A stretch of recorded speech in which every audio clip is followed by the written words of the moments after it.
आपल्या सगळ्या गोष्टींच्या बद्दलचा विचार बघा, आमच्याकरता मंदिर हा विषय राजकारणापेक्षा पलीकडे आहे.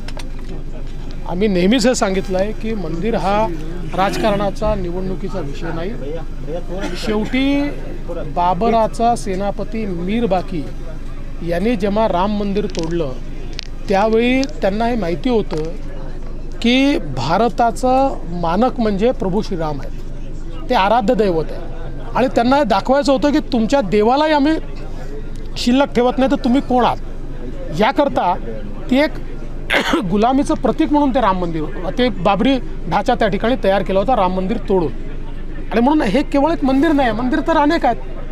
हे मंदिर भारताच्या अस्मितेचं द्योतक आहे. गुलामीचं प्रतीक हटवून भारताने पुन्हा आपलं जे खरं प्रतीक आहे सांस्कृतिक, ते त्या ठिकाणी स्थापित केलं.